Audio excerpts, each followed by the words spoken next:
Hey, I'm Jason Shore with Best Tex Contracting, and today we're going to be digging out some dirt, leveling it off, and pouring. We're going to be pouring an 8-foot by 20-foot concrete pad, and we're getting ready and forming it up today.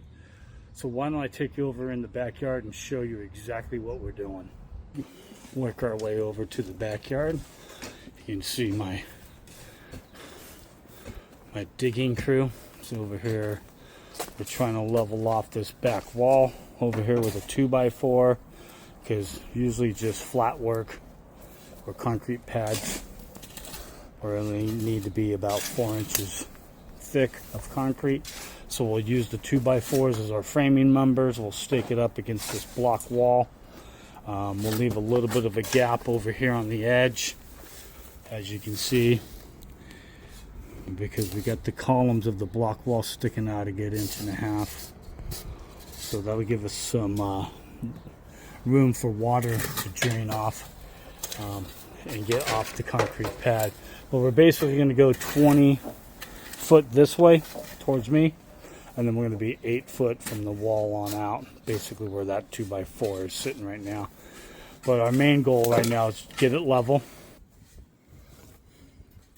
and get ready to see how many bags of concrete we might need. Now there's a simple formula that you can do the square footage and then divide it by cubic yards and find out how many bags of concrete you need. Or you can just maybe order a short load concrete truck to come and do this. It really will depend on what we end up doing for this job. We've got it finished. It's been about an hour since we put down the concrete. So what we want to do now is start doing the edges. So you can see the trowel sitting right there. What I'm going to do is go grab that trowel and I'm going to start floating it out. I'm going to show you how you do that. So if you look at this trowel, it's got a little coping edge to it, like a bullnose radius. What we do with that is we hit it here on the side. What it does is help separate the concrete from the form.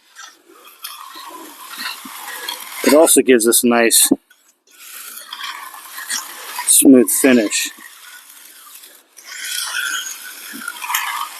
Let's just get the boogers out and whatever, and tells us if we're low or high.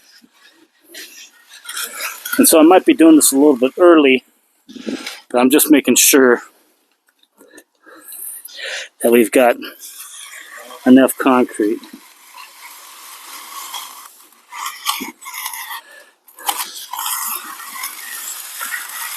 Because we'll be hitting it with the bowl float again and steel float.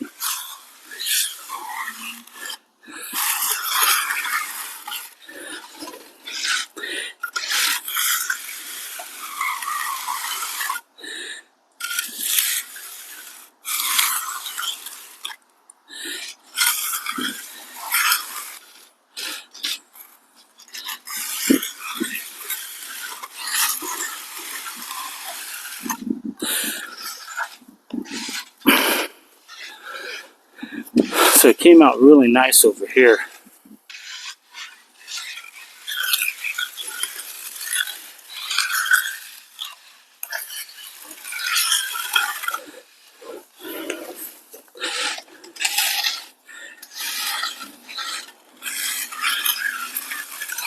Again, this is just a trial. We just do this to find out how level we are to the top of the board, along with making sure the rest of the slab is good. So I'm a little low over here now that I've done this with this trowel. It dug in a little groove, but when we hit it with another float, it'll level it all out. Always keep your trowels wet though.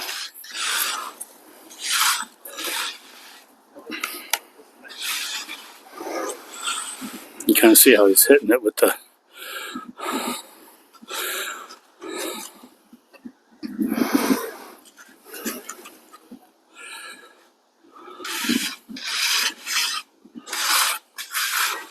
And again, we're not really looking for perfection. We're just looking for something pretty level.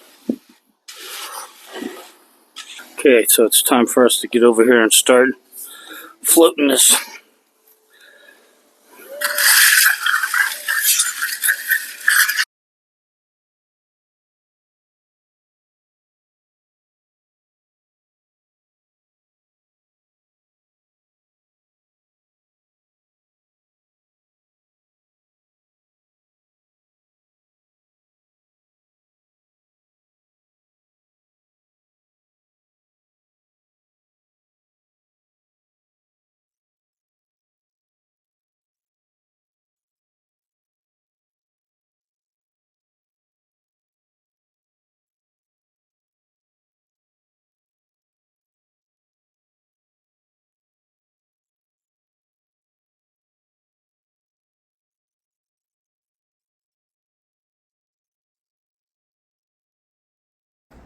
After we're done troweling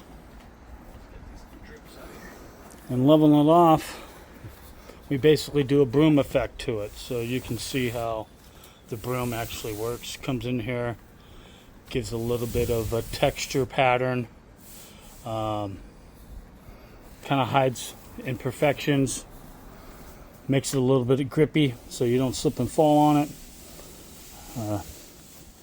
But it's pretty much done. So we got a good slab poured. And then next episode we'll be showing you guys our shed that we'll be building.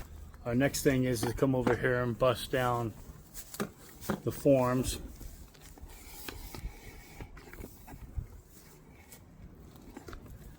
We can maybe start taking our forms off, get in the back side of that wall, and get some of the concrete filled in there where the stakes were. But the slab is done. Looks pretty good, right? Hey, all right, next step, shed. We'll see us put the shed together.